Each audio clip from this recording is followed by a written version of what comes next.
Hello കുട്ടീസ്, welcome back to Xylem learning. It's me Anuratna, നിങ്ങളുടെ സ്വന്തം അനുമിസ് ആണ്. ഓക്കെ, അപ്പോൾ നമ്മൾ എക്സാം ടൈമിലാണ്, അല്ലെ, എക്സാമിൻ്റെ ഒരു ചൂടിലാണ് നിൽക്കുന്നത്. അപ്പം എൻ്റെ മക്കൾക്ക് ഒരുപാട് പ്രോബ്ലംസ്, അത്രയും ഇമ്പോർട്ടൻ്റ് ആയിട്ടുള്ള പ്രോബ്ലംസ് ആണ് എന്താക്കിയിട്ടുണ്ടാവുക, ഇങ്ങനെ തിരഞ്ഞ് കണ്ടുപിടിക്കുന്നുണ്ടാവുക, അല്ലേ. അപ്പോൾ അത്രയും ഇമ്പോർട്ടൻ്റ് ആയിട്ടുള്ള ചോദ്യങ്ങൾ മാത്രമേ ഇവിടെ മിസ് പറയുന്നുള്ളൂ. അത്രയും ശ്രദ്ധിച്ചിരിക്കുക. ഓക്കെ, അപ്പോൾ നിങ്ങൾ എക്സാം ടൈമിൽ ഏറ്റവും അധികം ക്വസ്റ്റ്യൻ പേപ്പറിൽ കണ്ടിട്ടുള്ള ഒരു കാര്യമാണ് ആവറേജ് കണ്ടുപിടിക്കാൻ ചോദ്യം. അത്രയും സിമ്പിൾ ആയിട്ടുള്ള കാര്യം തന്നെയായിരിക്കും. എന്റെ കുട്ടി അത്രയും ചെറിയ സമയം കൊണ്ട് എന്താക്കാം, നമുക്ക് ഏവറേജിന്റെ ഏത് തരം ചോദ്യം വന്നാലും നിങ്ങൾക്ക് ചെയ്യാൻ പറ്റുന്ന രീതിയിലേക്ക് മാറ്റിത്തരാൻ പോവാണ്. അപ്പൊ റെഡി ആണെങ്കിൽ എന്റെ കുട്ടികൾ എന്ത് ചെയ്യുക, ക്വസ്റ്റ്യൻ നല്ലോണം ശ്രദ്ധിക്കുക കേട്ടോ. ഓക്കെ, അപ്പൊ മിസ് ക്വസ്റ്റ്യൻ വായിച്ചു തരാം. 6A ക്ലാസ്സിലെ ആകെ 24 കുട്ടികളുണ്ട്. അപ്പൊ 6A ക്ലാസ്സിലെ ആകെ 24 കുട്ടികളുണ്ട്. ഇതിൽ 5 പേർക്ക് 11 വയസ്സ് കേട്ടോ. അതിൽ 5 പേർക്ക് 11 വയസ്സും 14 പേർക്ക് 12 വയസ്സ്. ബാക്കിയുള്ളവർ എത്രയാണോ അത് അറിയില്ല. അപ്പൊ ബാക്കിയുള്ളവർക്ക് എത്ര വയസ്സാ? 13 വയസ്സാണ്.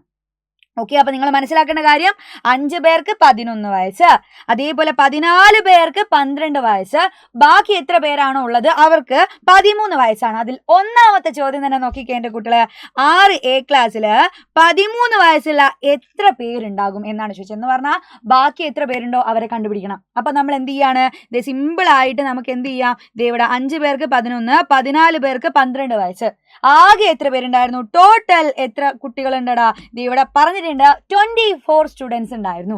അപ്പൊ നോക്കിക്കേ, ഇവിടെ 5ഉം 14ഉം കൂടെ ആഡ് ചെയ്താൽ ഇപ്പൊ തന്നെ എത്രയായി, 19 സ്റ്റുഡൻസ് ആയി, അല്ലെ.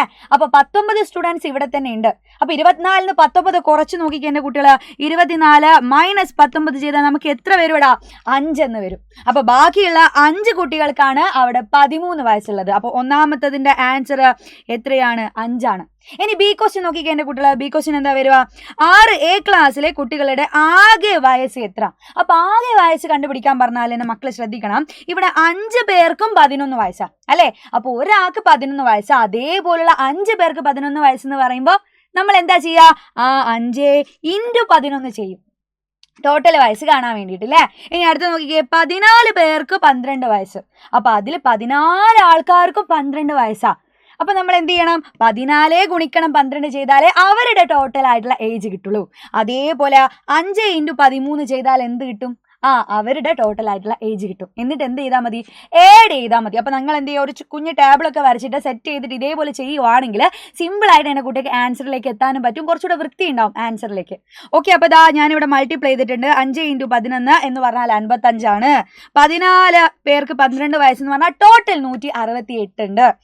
ബാക്കിയുള്ള 5 പേർക്ക് 13 വയസ്സെന്ന് പറഞ്ഞാൽ 65. അപ്പൊ നോക്കിക്കഴിഞ്ഞാൽ മക്കള് 55ഉം 168ഉം 65 കൂടെ ആഡ് ചെയ്താൽ എത്ര കിട്ടും എന്നായിരുന്നു ചോദിച്ചത്. ആഡ് ചെയ്തിട്ടുണ്ടെങ്കിൽ നമുക്ക് എത്ര കിട്ടുവടാ, 288 എന്ന് കിട്ടി. അപ്പൊ ആകെ എത്ര കിട്ടി, 288. അപ്പൊ നമുക്ക് അതും എഴുതി കൊടുക്കാം, 288. ഇനി ഏറ്റവും ലാസ്റ്റ് ചോദ്യമാണ് സി ക്വസ്റ്റ്യൻ. എന്തായിരുന്നു ചോദ്യം, ഈ ക്ലാസ്സിലെ കുട്ടികളുടെ ശരാശരി വയസ്സ് അല്ലെങ്കിൽ ഏവറേജ് കണ്ടുപിടിക്കാനാണ് നമ്മളോട് പറയുന്നത്. ഓക്കെ, അപ്പൊ ഏവറേജ് കണ്ടുപിടിക്കുക.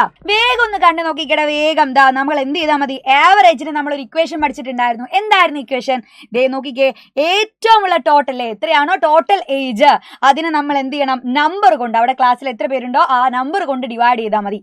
ഓക്കെ, അപ്പൊ സിമ്പിൾ ആണ്. നമ്മൾ ഏജ് നേരത്തെ കണ്ടുപിടിച്ചു. ടോട്ടൽ ഏജ് എത്രയായിരുന്നു നമുക്ക് നേരത്തെ കിട്ടിയത്, 288 ആയിരുന്നു.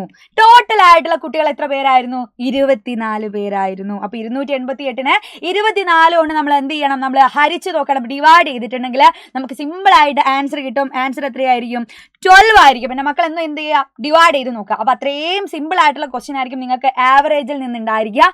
ഓക്കെ, അപ്പൊ ഇതേപോലെ തന്നെ എൻ്റെ കുട്ടികൾക്ക് ഞാനൊരു ചോദ്യം തരാം. ഓക്കെ, ഇത് മലയാളം ക്വസ്റ്റ്യൻ ആണ്. എൻ്റെ കുട്ടികൾക്ക് ഈ മലയാളം ക്വസ്റ്റ്യൻ ഒന്നുകൂടെ നോട്ട് ചെയ്ത് വെക്കുക. അതേപോലെ തന്നെ പോസ്റ്റ് ചെയ്തിട്ട് നിങ്ങൾ എന്ത് ചെയ്യുക, വീഡിയോയിൽ ഇവിടെ ഇംഗ്ലീഷ് ക്വസ്റ്റ്യനും ഉണ്ടായിരിക്കും. അപ്പൊ ഇംഗ്ലീഷ് മീഡിയക്കാരും മലയാളം മീഡിയക്കാരും ഈ 2 ചോദ്യം, 2 ചോദ്യമല്ല, ഒരു ചോദ്യം തന്നെയാണ്. ഇതൊന്ന് എന്ത് ചെയ്യുക, നോക്കിയിട്ട് അതിൽ ABC എന്ന് പറഞ്ഞിട്ട് 3 ക്വസ്റ്റ്യൻ ഇതേപോലെ ഉണ്ട്.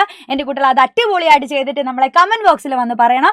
അപ്പൊ അത്രയും സിമ്പിൾ ആയിട്ടുള്ള കാര്യമാണ്. എക്സാമിന് നിങ്ങൾ വിട്ടേക്കരുത്. ഇതേപോലെയുള്ള ഇമ്പോർട്ടൻറ്റ് ചോദ്യങ്ങളായിട്ട് മിസ് അടുത്തൊരു ക്ലാസ്സിൽ വരാം കേട്ടോ. അതുവരെ ബൈ ബൈ.